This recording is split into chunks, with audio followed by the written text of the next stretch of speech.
Oh, that was just a two-play drive for the Eaton Reds, and Dave described it nicely, a beautiful play. I mean, that was set up really nice, and a 66-yard option pass from Tyler Smith to Weston Hager. See if the Reds attempt any sort of onside kick. They're down by 25 with 11:48 to go. No, they'll just boot it very high and short. It'll bounce at the 26-yard line, fielded by C.J. Kukas, running towards the outside at the 35 to the 40, cuts it back to the inside, and now towards the sideline, knocked out of bounds at the 47-yard line. A return of around 28 yards. And a nifty play for Kukas, who on the alert nearly took it all the way. Yeah, he just took off running right down that sideline in front of the Eaton bench, and it was like the streak over there because he was cruising, and they were just barely able to tackle him at the last minute, the last kid that was there. Now, the Bead Diggers last week put together like a 49-yard drive in about 6.5 minutes. I'd like to see them do that. You know, just little chunks of yardage. Forget about the big play at this point. Just chip away and take some time off the clock. 1st and 10 for Brush, 11:38 to go in the game. They're at the Eaton 47-yard line. Eric Garcia is running in with play instructions from his head coach, Randy Dreitz. Brush will be back here next week. Dave will be back with me in 2 weeks when the Bead Diggers take on Estes Park. But next week, the Bead Diggers will be here against Weld Central. 1st and 10 from the Eaton 47. And there's the give to Tanner Morrow, running hard to his right. Drives to around the 46. That's it.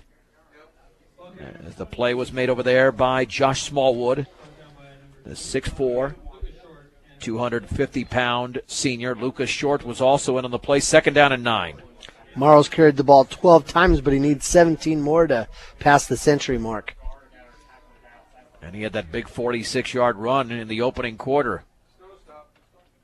2nd down and 9 for Brush at the Eaton 46-yard line. Backs remain split. Garcia doing a nice job of taking time off the clock. He's now under center, still awaiting the snap. He'll hand it off to Morrow, and Morrow is spun down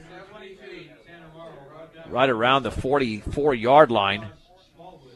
And Smallwood made the tackle. They'll give him a couple of yards.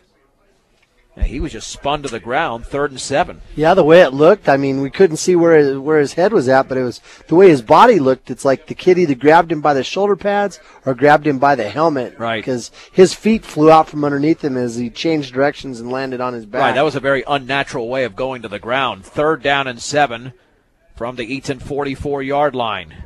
10:15 to go in the game, and Brush leads Eaton 39-14. Again, Garcia taking all the time off the clock he can. The backs remain split, and Garcia on the option. He'll take off with the football. He'll spin to the inside, and he's got a yard. That's it. To the 43. Andrew Gutterson makes the tackle, 4th down and 6. And at this point, the Bead Diggers can either play the field position game or just go for it, and then even if they don't make it, Eaton would have the ball, granted in very good field position, but at least on their own side of the field. In the meantime, C.J. Kukas and Tony Guzman are coming in, and Derek Lynch is checking out. I think, yeah, they have 11 in that huddle, so apparently the other man already came off. 4th down and 6 from the Eaton 43-yard line. Kukas is the quarterback under center. 2 receivers to the left, 2 to the right. Now trips to the left, so it's a naked backfield for C.J. Kukas.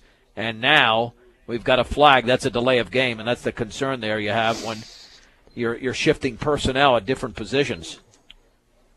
Right, but I'll tell you what, I sure like the way that the coaches are getting Garcia out there to the right. It forces the defense to pay attention to what's going on over there, and it keeps people from making, too many blitz calls or whatever, because they got to make sure they have somebody manned up on him. I don't really think he's the kind of player that you can just settle back and play zone with. You better have somebody that's right with him all the time. Well, the Bead Diggers are going to go for it, looks like, on 4th down and 11 from the Eaton 48.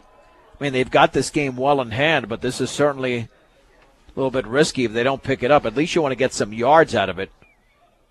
On 4th down, trips once again to the left, 2 receivers to the right. Kukas is under center. He'll send Garcia in motion to the left. Garcia has the football, running it back towards the inside, spins out of that traffic, reverses his field and dragged down at the 47. Gains 1 yard out of all that. Some nifty running, but Eaton takes over on downs with 9:08 to go in the game.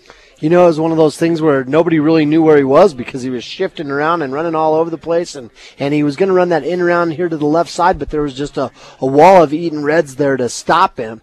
But, you know, he showed right there one of the things that really adversely affects Eric's the fact that he's not very big, you know, probably $130, $135. The kid just grabbed a hold of him and threw him down pretty easily. Tony Ball's in a shotgun formation for the Reds. 1st and 10 at their own 48-yard line with the Beat Diggers leading by 25. And 2 receivers out to the left. Ball looking to throw, and here comes the pressure, and he spins out of it. He's down.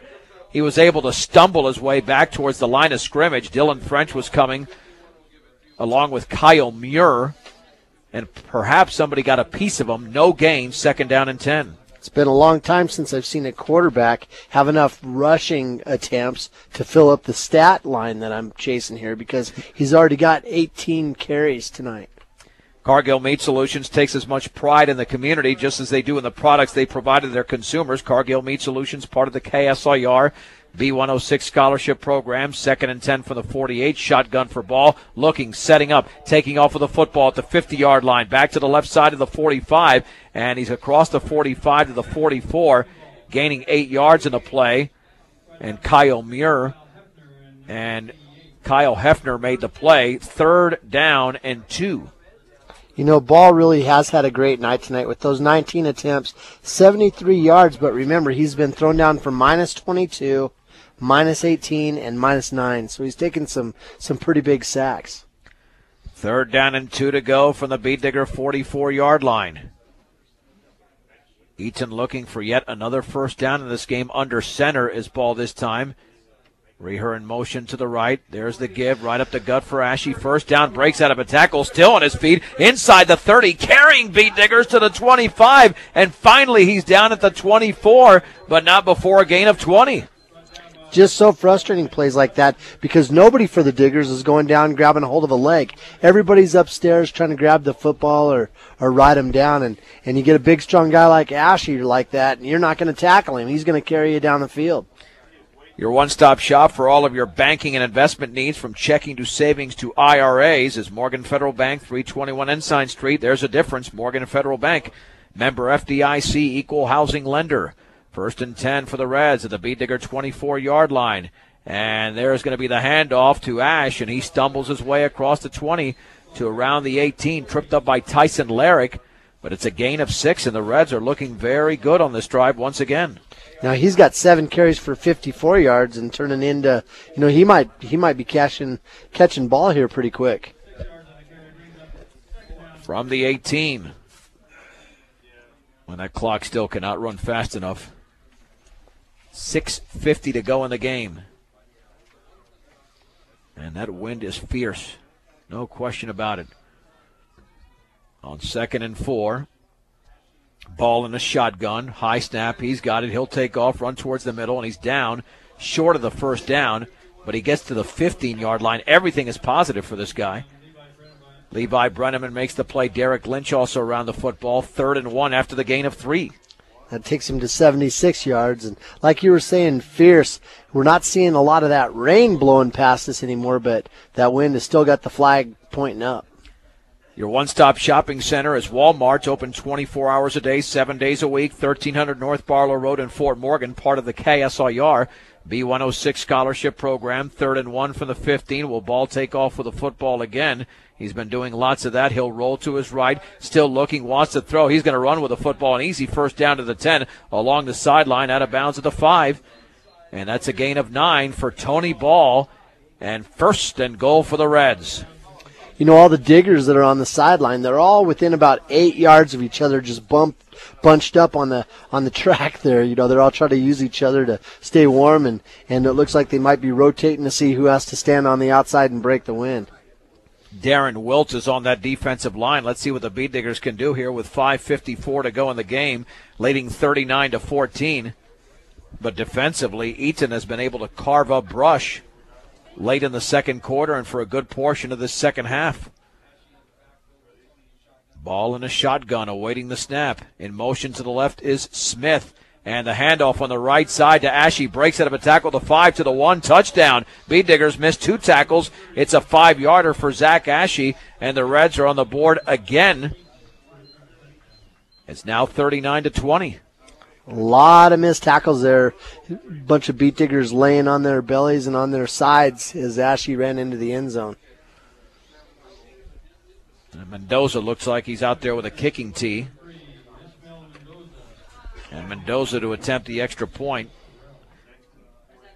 Yeah, the final score probably looked fairly close, even though the Beat Diggers have been up by as many as 32 in this game. Off the hold of Lincoln Carell. Perfect snap. The kick is up. That kick is good. 5:49 to go in the game. It's Brush 39, Eaton 21 on 1010 KSIR and KSIR.com.